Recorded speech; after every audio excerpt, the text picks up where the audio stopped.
Sri Radha-kunda is the most sacred place in all the material and all the spiritual worlds, manifested by Lord Sri Krishna by his own hand after he had killed the demon Arishta.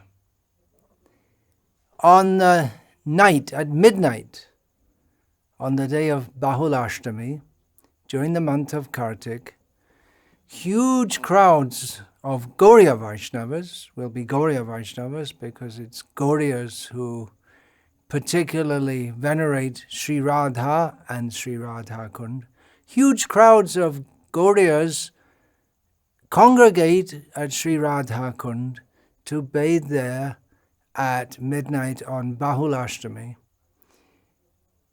It's widely thought, at least within ISKCON, that Bahulashtami is the appearance day of Sri Radha-kunda.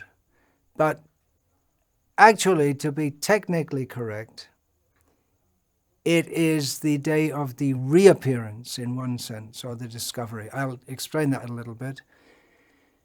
The only statement that we know of about the actual appearance when Sri Krishna manifested Shyamakunda, and then immediately after was Radha-kunda, is from Srila Jiva Goswami's commentary on Srimad Bhagavatam, Canto 10, Chapter 45, Text 3, that Bhagavan Sri Krishna killed Arishtasura at midnight and manifested Shyamakunda, which means that Radha-kunda also was manifest at that time. Shyamakunda was manifest by Krishna and Radha-kunda by Radha and her associates and Krishna.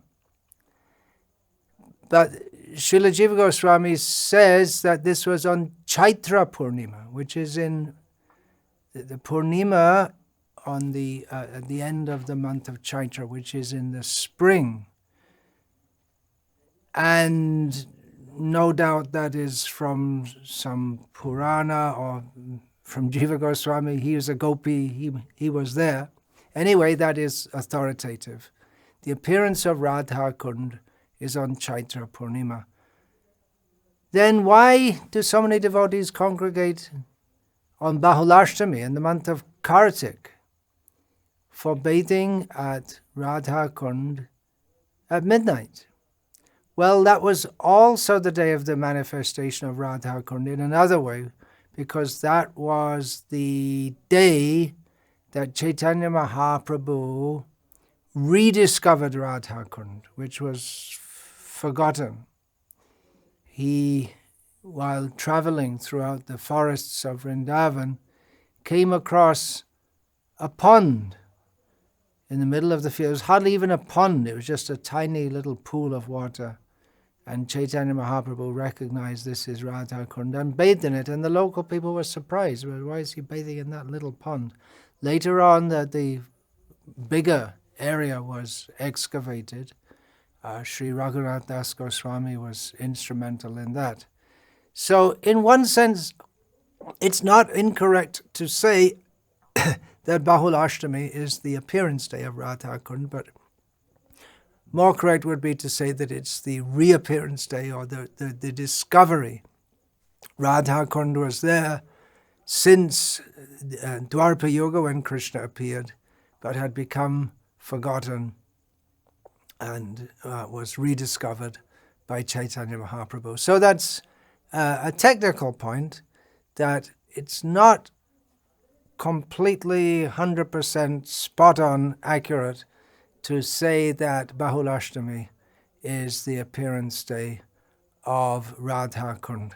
But if we remember that Chaitanya Mahaprabhu rediscovered or the location of Radha-kunda, then we can remember both the pastimes of Krishna in manifesting Shyamakunda and Radharani in manifesting her kunda, which is non-different from her.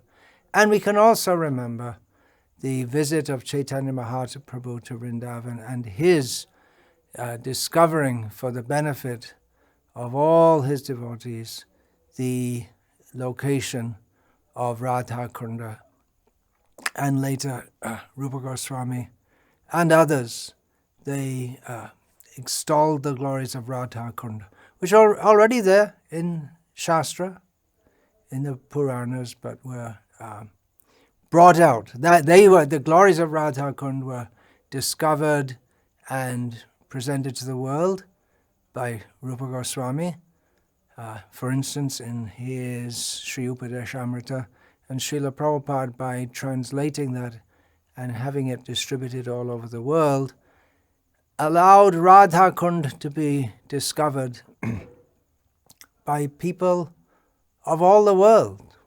It's an amazing mercy. Srila Prabhupada recommended that we bathe in Radha-kunda by taking 3 drops respectfully on our head.